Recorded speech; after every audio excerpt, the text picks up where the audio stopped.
In the glossy, tech-driven world of financial technology, Markus Braun once stood as an icon of entrepreneurial brilliance.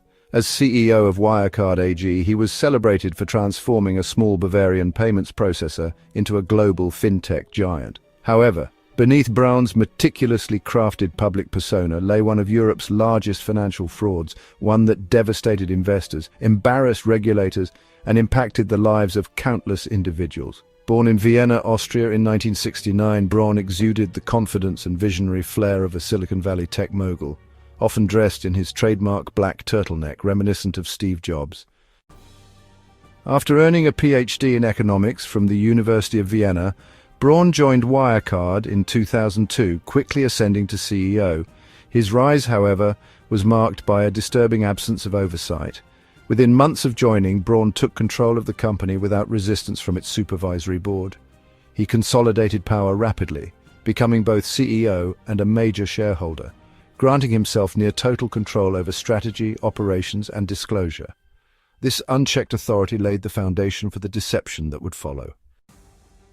Under his leadership, Wirecard soared to prominence, processing payments for businesses ranging from airlines to online gambling sites.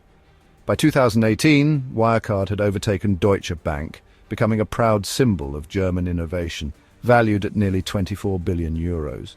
Braun basked in acclaim, routinely assuring investors and analysts that Wirecard was at the forefront of digital payment innovation. Yet, rumors of financial irregularities had lingered for years, dismissed as baseless by Braun and aggressively fought through legal threats against critics.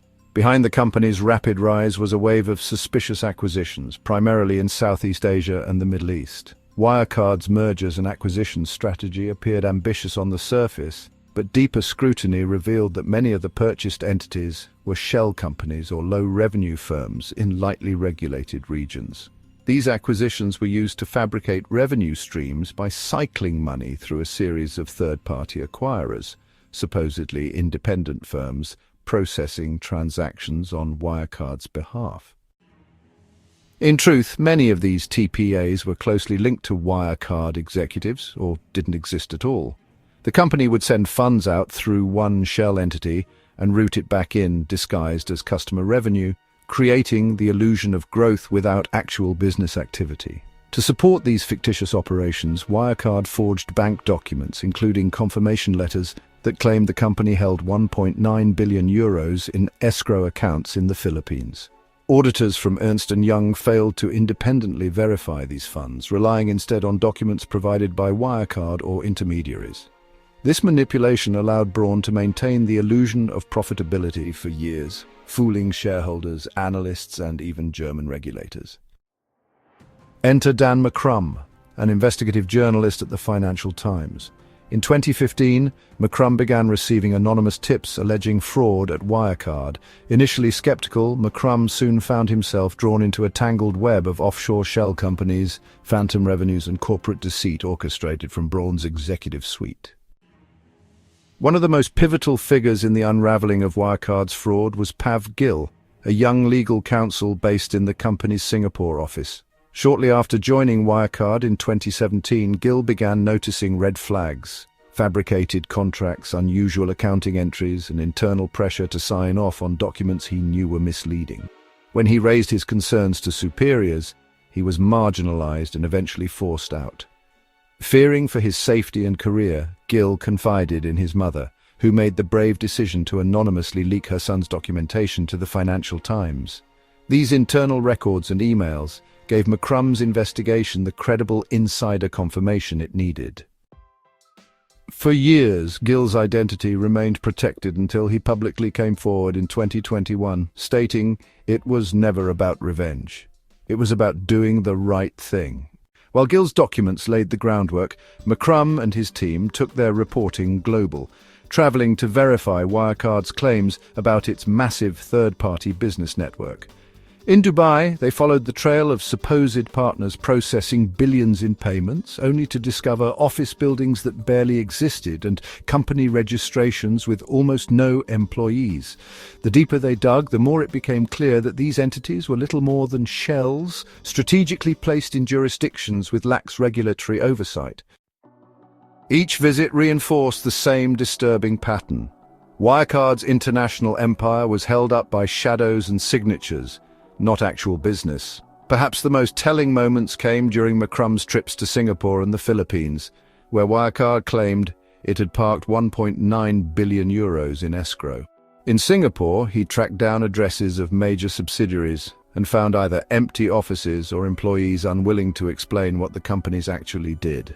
In the Philippines, the bank branches Wirecard cited denied ever holding such funds. When Financial Times reporters visited one company supposedly handling massive cash flows, they found a run-down building with a single tenant, a far cry from the billion-euro infrastructure Wirecard had described to investors. These findings were no longer circumstantial, they were physical, undeniable proof that the money simply didn't exist. In February 2016, McCrum published his first critical article, suggesting that Wirecard's rapid expansion was built on questionable practices. Braun struck back fiercely, accusing the Financial Times of conspiring with short sellers to manipulate Wirecard's stock. German regulators initially sided with Braun, even launching a criminal investigation against McCrum. Yet McCrum persisted, meticulously documenting Wirecard's dubious accounting practices.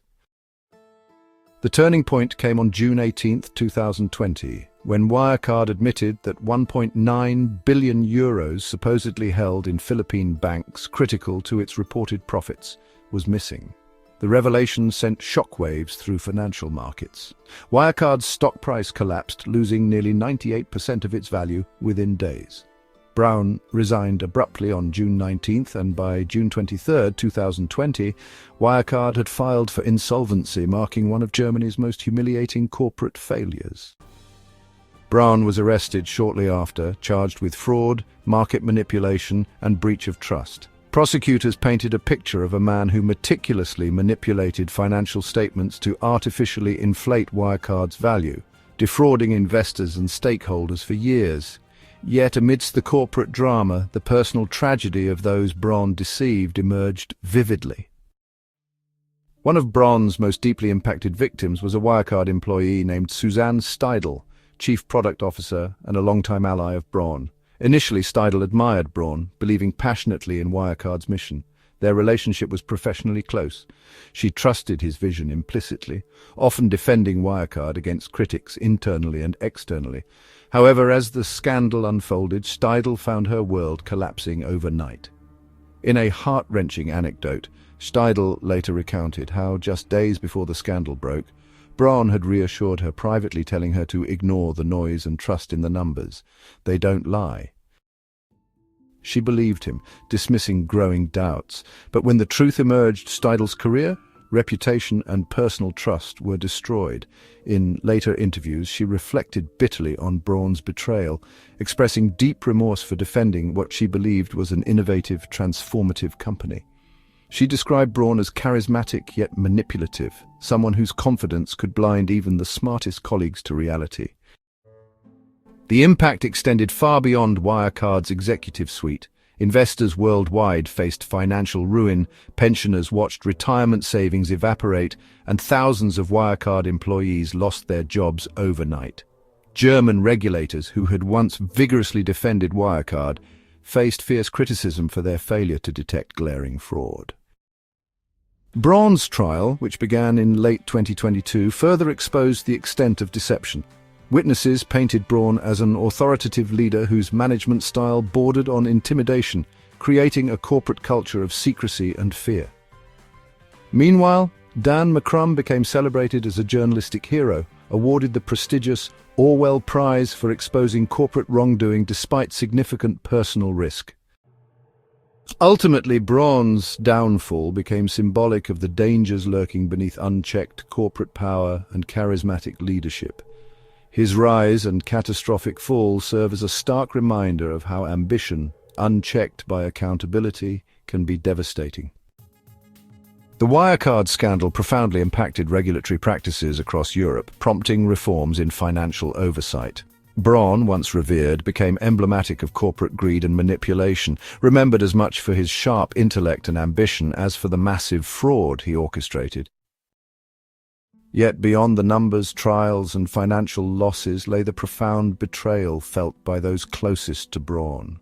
Braun's legacy serves as a tale of how charm and confidence without integrity can disguise devastating deceit, leaving scars long after the headlines fade. We are a growing channel and appreciate your support. Remember to like, comment, subscribe, and share this video so we can keep making more content and continue to improve our quality. We at the Capital Curiosity team thank you for your support and can't wait to bring you even better content in the future.